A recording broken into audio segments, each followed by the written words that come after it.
Okay, so I really hope that we can really be friends for this next hour and just talk as friends, just battle this idea about people, young people not being in the churches, leaving the churches, not liking the churches, and just look what is in our power, because some things are just in a spirit and for God to solve, but some are on our table to solve. And I believe there are few things that when we change them or try to battle them, we can really make significant change. Okay?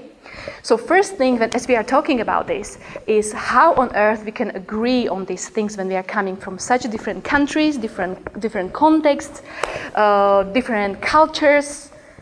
Is there anything like we can agree on? So I was thinking, like, I'm going to tell you a few things that work in Slovakia, but how can I be sure it's going to work in Bulgaria or England or Poland or even States? Like, is it even possible? But then one thing that came to my mind is the thing I really hate, but it might be really beneficial and good for us in this moment, and that's globalization. And because the age we live in right now, we are probably struggling, and young people are probably struggling with almost the same things. They are listening to the same song in the same time all over the world. They dance to the same crazy moves all around the world. They enjoy the same movie, the same week, or even the same hour in whole world. And that makes young people to be kind of close and similar, but on the other side, further away than any other time before in the history. So we are living in really paradox age. But how amazing it is that Christ is the same. He was the same yesterday, he's the same today, he's going to be the same tomorrow. So when we focus on him and his personality and who he is, we can solve and just crack some of these issues. So before we move forward, I would like you to answer one question. If you can just pair up and just turn to each other and try to answer first question. And first question will be probably easier one, and that's, what do you believe about the church? What do you know necessarily about the church, but what is your strong belief in your heart that this is the church, or this should be truth about the church? Okay? We have to define it for ourselves. Before we move to other people, before we move to young people, we have to ask ourselves, really, what do we believe about the church? Because if there is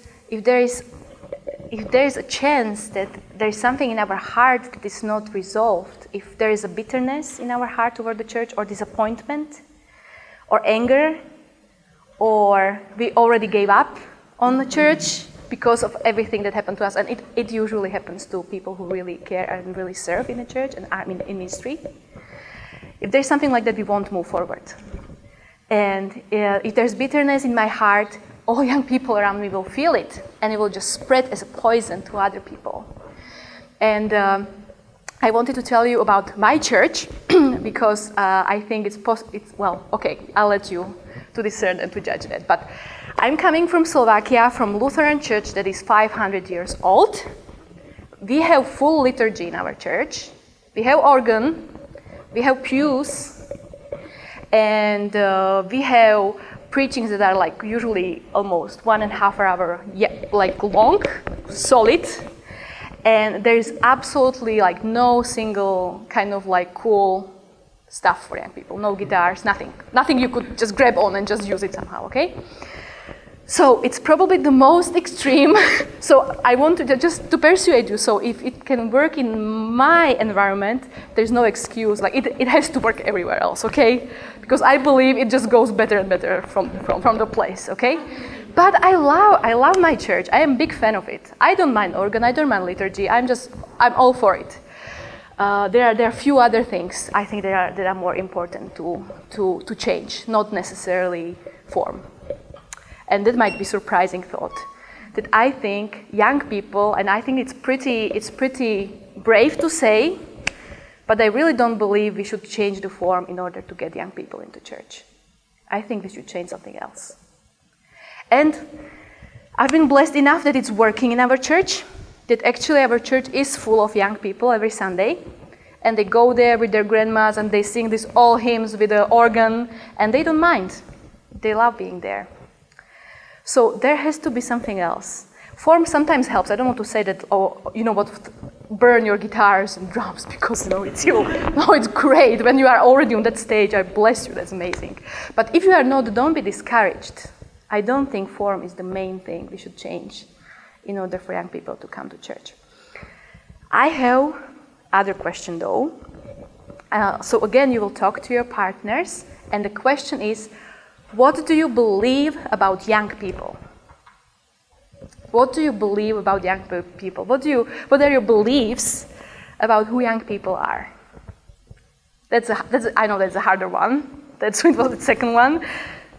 Try to express your heart, like what do you really believe about young people, about this generation, people who are 14, 15, 16, 17. It's pretty crucial for us to define that, okay? So overall, what I'm hearing from you is that you are a very gracious group. You chose very gracious words to describe this generation. I've written some others that I've heard with some other groups that were not so gracious. So some of them were spoiled. You can just you can just express on your faces if you agree or not, okay? So spoiled. Okay, we have more critical wing here. Okay, bored. They're bored all the time. Not interested in anything, which would be the opposite to Czech Republic, probably.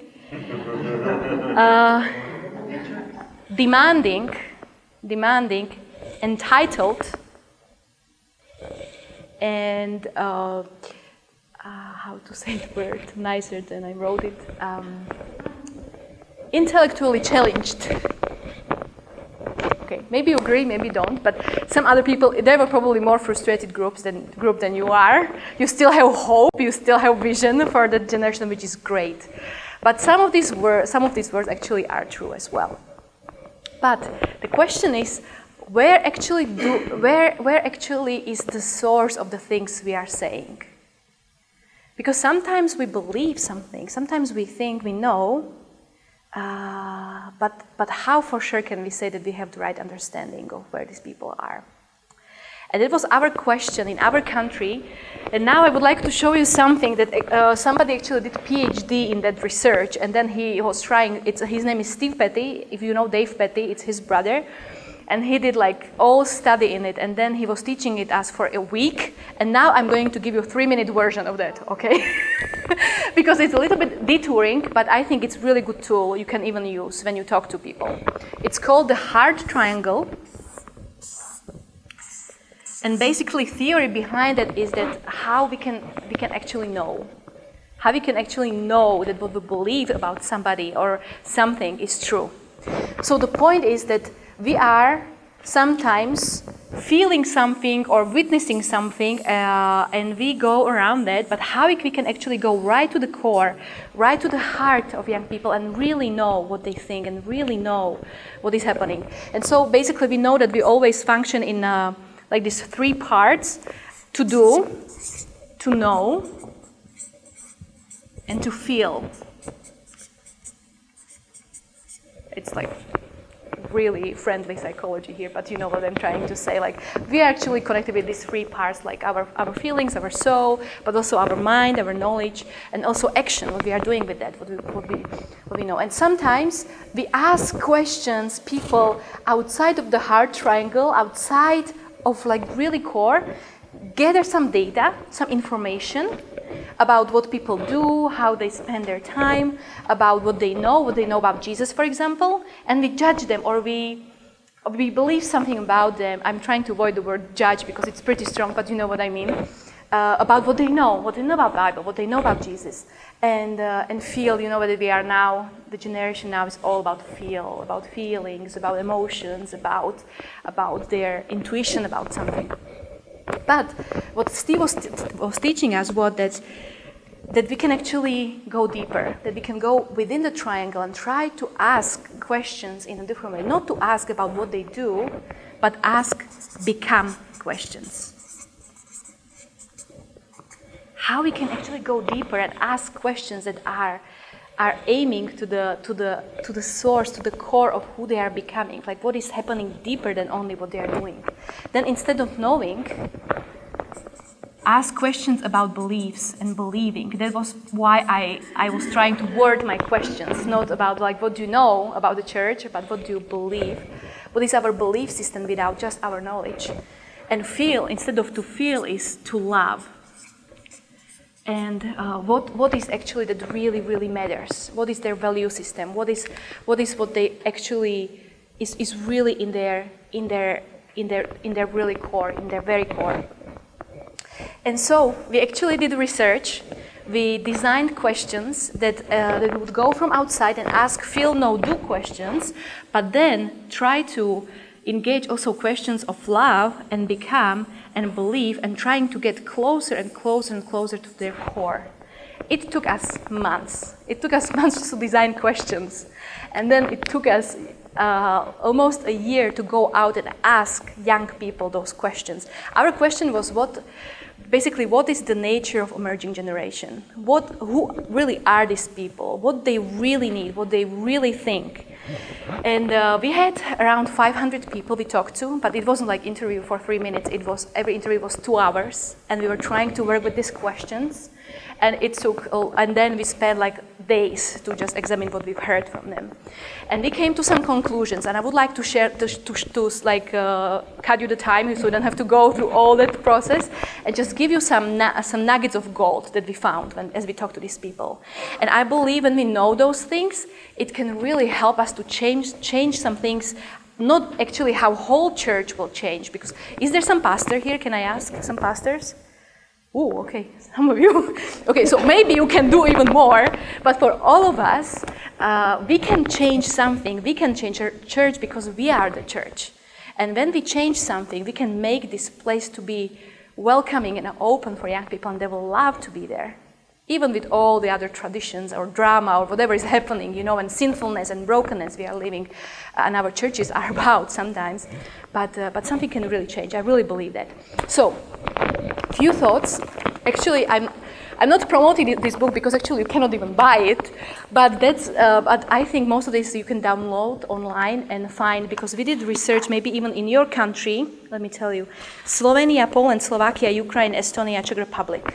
These were the countries that asked similar questions than us, and we were trying to put it together and see like how we can learn from that. So, few ideas what we learn. You have it also in your outlines. Now we are in a point 3, point B. Yeah. It was actually it's Josiah Venture. It's organization, because we as groups of authors work on it. Maybe around 50 people. 50 people worked on it. So it's Josiah Venture Dive Deep project, and I think it's in the end of your note. It should be recommended reading. Yeah. Okay. So one of the things we figured out was that paradigm of authorities absolutely changed. That when we did something wrong and our parents would come to the parent-teacher conferences and teachers would say something about us, we would get spanked, or we would be like, what did you do in school? How can you behave this way?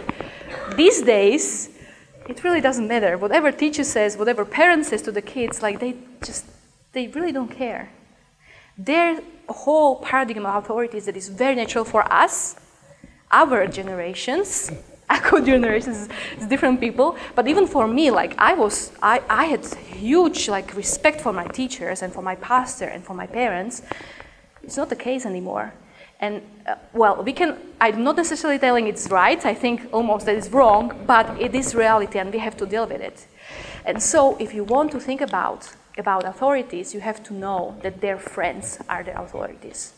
Whatever the group of their friends say, they take it like, okay, that's the course I'm going to go. It makes sense. And parents cannot agree. And teachers, it really doesn't matter what they think anymore. So basically, if we want to win over people, you have to find, I apologize for this word, it's really terrible, but that's the times we live in, it's trendsetter.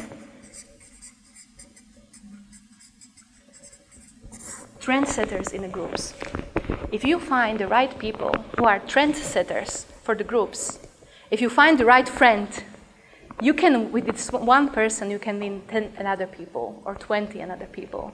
Because there are these authorities within groups of young people who say, I think this is cool. And everybody would start to wear the same t-shirt because it's cool. It's hip, it's trendy. And so once it happened in our camp, and I even don't know who the trendsetter was in that group, but we had like 19 non-believers in the camp, and we had maybe 20 or 30 believers. And some of the believers like won really strong position in like second or third or fourth day at the camp. And they started to say to these people like, I'm part of the small group, to non-believers. Like they were absolutely unchurched kids. But they were like, so I am in Maruska's small group, I am in Denisa's small group, I am in Peter's small group. And so the small group, nobody knew what it was, but it was super cool to be part of it. So then at the end of the camp, some people got saved, some people didn't, but 95% of the people came and they wanted to sign up for small groups. Like, I don't know what discipleship means, but can I sign up for that? Because it was super cool to be part of the small group.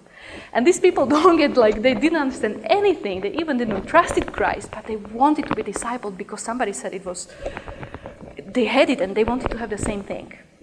So basically, when you find these trendsetters and when you invest into them, and you invest your knowledge, your love for church into them, and your vision for church into them, and you explain that Jesus Christ established it, and Jesus Christ is the head, and it belongs to Jesus Christ, and it can be messy, it can be ruined, it can be bad, but it belongs to Jesus Christ, and that's how we have to love it, because it's the bride of Christ. If you pass it to the trendsetters, you can be sure you'll get tens and tens and tens young people to your church.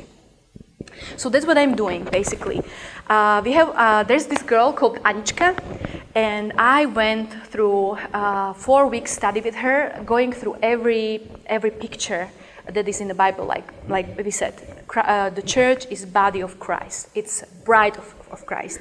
It's ecclesia. It's something that should be missional and go outside. So I went through all the pictures with her, and she got to understand. She was like, that's true. Like that's really true. I really do believe it. It's great. And so she went outside. In maybe 3 weeks, we had 20 new people in the church. She just got to understand. She went outside and she asked everybody to go to church with her on Sunday. She's like, oh, let's go with me. And they came to this traditional church that nobody even noticed that they were there. And nobody was super warm or welcoming. But Anička was there, and so they came with her, and they were coming when she was coming to church, and they stayed in the church, actually. So I know that it's not a super theological term, but what I'm saying is that with this generation it works. So we have to understand that paradigm of authority is absolutely changed. Another really interesting thing we found out is that it's something what you already said. So our finding was we were trying to look for how young people are receiving love and when they feel loved.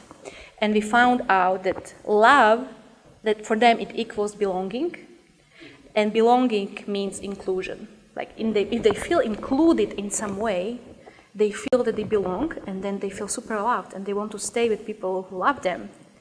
So another thing what we can do in our churches is to find ways how we can include people, but not when they come and they prove that they are worthy and faithful after 17 years being in a church, but second or third week when they come, ask them to do something. Ask them to clean, ask them to pass papers to people as they bulletins when they come inside. Second or third week, I know it's a risky business because they can mess up, and they probably will. But some of them can really, for the first time maybe in their life, can feel that they belong. And somebody trusts them, and they're included, and they so desperately want to belong somewhere and want to feel loved, and they feel loved by that when you include them. So you can just try to think about little things, but not wait a year. If you wait a year, it's too late. You have to use the momentum. Another findings we found is we called it that it's the generation here and now. Generation here and now. Because these people, it's like when you're talking about future and about decades, or like as we are older and we believe that we have to be faithful for our life and we have like plan in our mind for like next 20 or 30 years.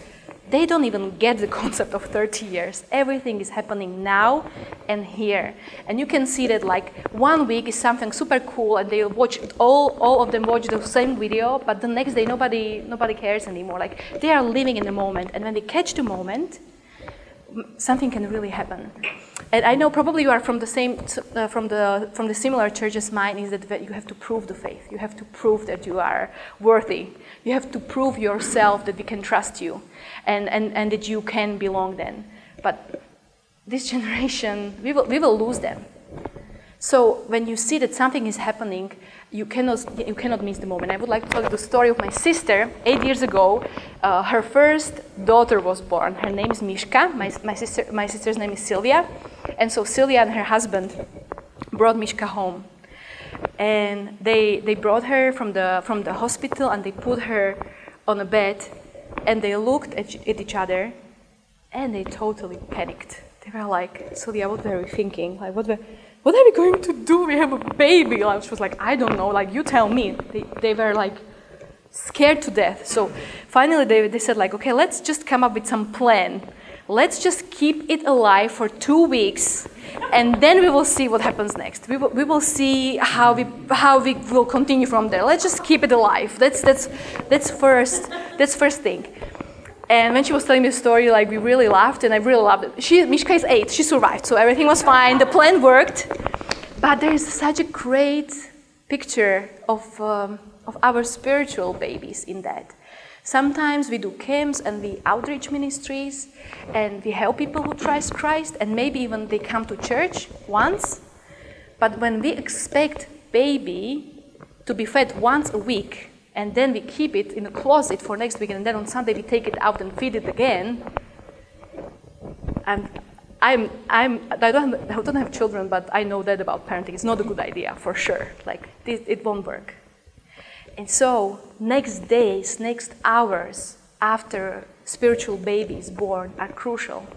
If they find their parents, if they found shepherds, if they found people who really and honestly and genuinely care about them, and they pursue them, and they feed them, and they care every day for them, for next weeks, next months, next years, I assure you they will stay in church, whatever church you are in. You don't have to solve big structural things or big vision things. Just if you are going to be the person that is willing to feed the spiritual baby, or you make sure that you have enough people like that, these people will stay in your church, for sure.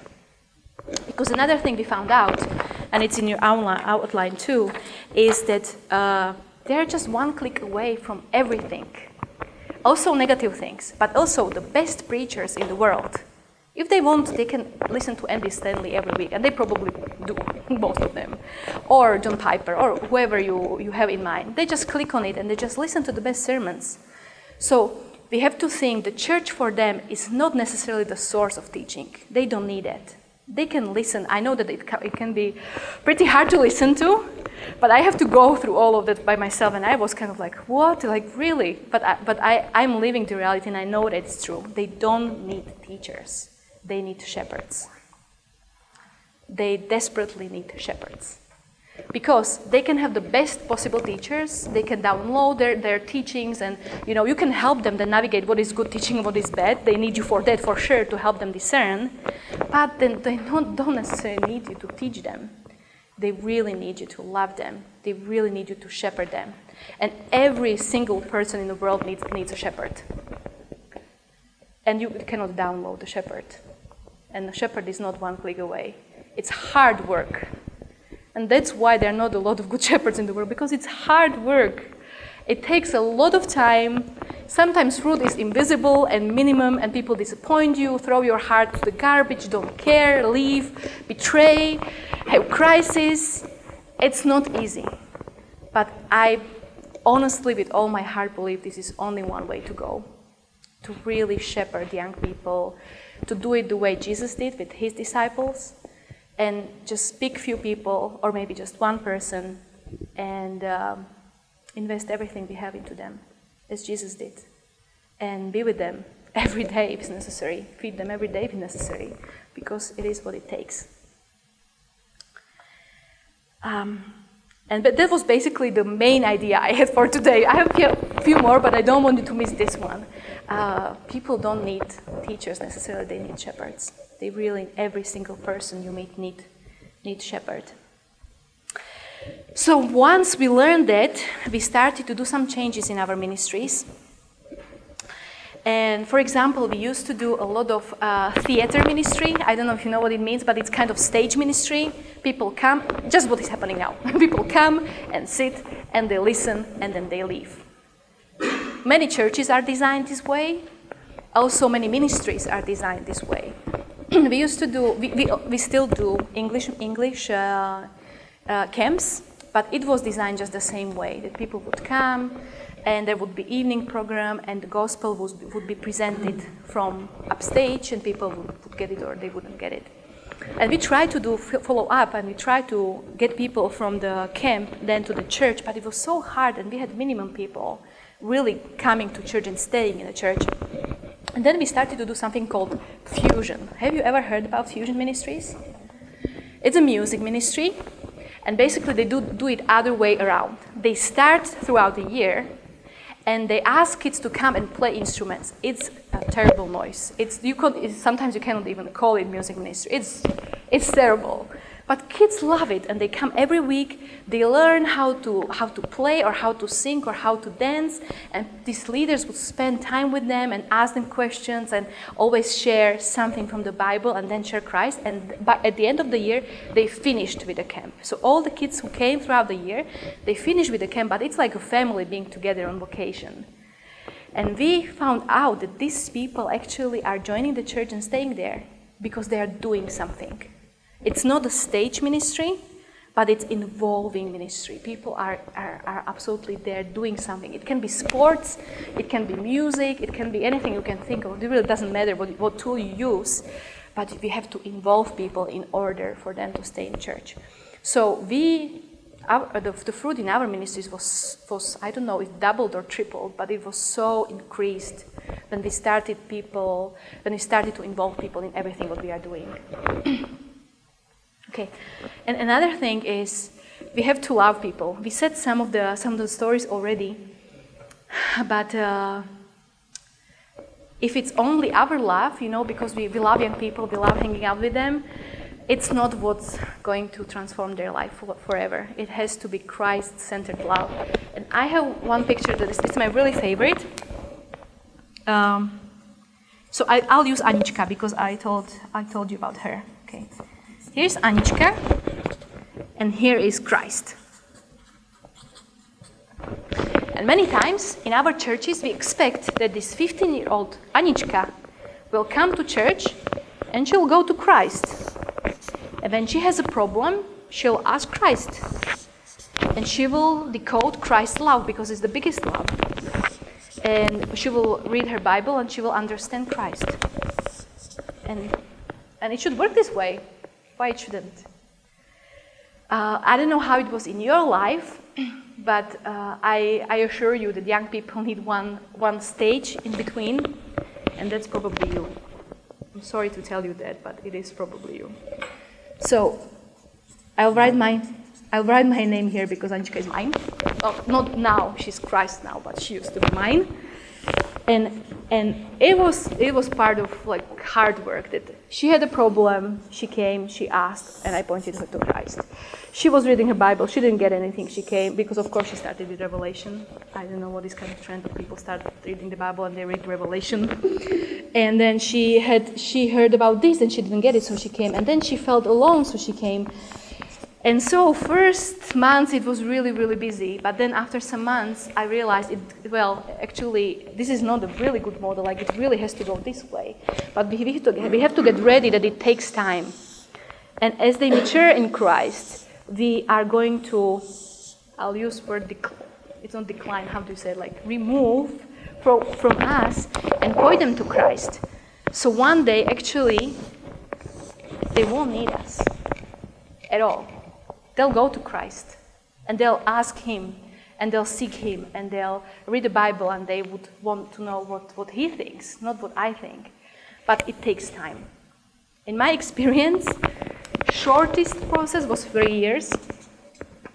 You might be better in that. It can maybe take 1 year for you. It also depends on the age of people. But it takes time. But it has to go through somebody, because when we tell them Jesus loves them, it's so far away concept for them. They really need somebody to hug them and tell them face to face. And when they see it through your heart, then they will believe it. But they need somebody real in the first stages to understand that they are loved, to understand that they are accepted, to understand that they should grow, and you are willing to help them. And another challenge is, in my country at least, I don't know how it's in yours, but in my country, because we are post-communistic country, means that my parents were forbidden to go to church, especially because my mom was a teacher. She would be imprisoned if she would go to church on Sunday, because she was state employee, so she couldn't go to church. She went anyway, because we are living in the eastern part of Slovakia. It was a very strong underground church there. So she went, but it was in secret, and it was hidden, and it was very complicated. But she started to go very much later. But my parents were atheistic, basically, as I was growing up. And the same way, it's still with many teenagers in my country. Like, their parents are a lost generation. They absolutely don't care about the church. Like, communism killed them spiritually. And so basically, my girls, now I'm discipling a new group of girls. They are 20-year-olds. And I am the oldest Christian they know. I'm 32.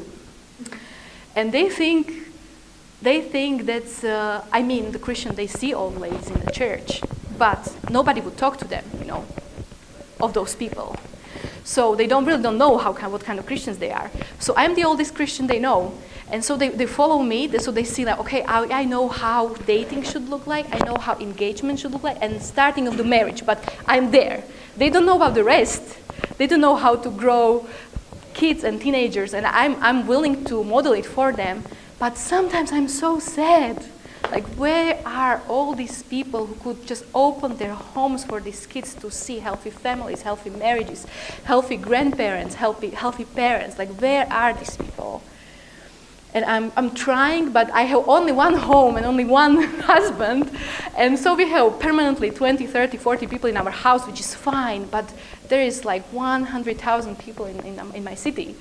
And I'm sad. I am sad because I don't see that happening. And I believe if just us people in this room, if we would really open our homes for young people, it would be significant change on this continent. I really believe that. And that's what Jesus did. And that's how we can get people to church. I really believe that. And we can also then work with guitars and drum kits and, have extra, curriculum or extra youth pastor in a church. But it's all extra things. Good things, but not the things we should change this first. We first should be ready to die for these people, to parent them when they are 1 week old, to include them, to love them, to open our homes for them, to save a seat next to you in a church for them. You wouldn't believe how huge thing it is for young people when they are there for the first time, they don't know where to go, and you wave them like, I saved you a seat, you can sit next to me. And when something like people are sitting and standing and sitting and standing, as in my church, you just try to explain what is happening to them. It means the world for them that you saved the seat next to you to them. And we wouldn't even, sometimes as we grow and in our philosophical, theological minds, we wouldn't even think about saving seat for somebody. But in that age, it's probably the best theological thing you could do, is to just save seat in a church next to you, so they would have somebody, and they would have somebody to talk to when the service is done. So, the last thing I tried to cover there was also to speak the truth. Just because sometimes when we try to be extra nice to people, we avoid the truth.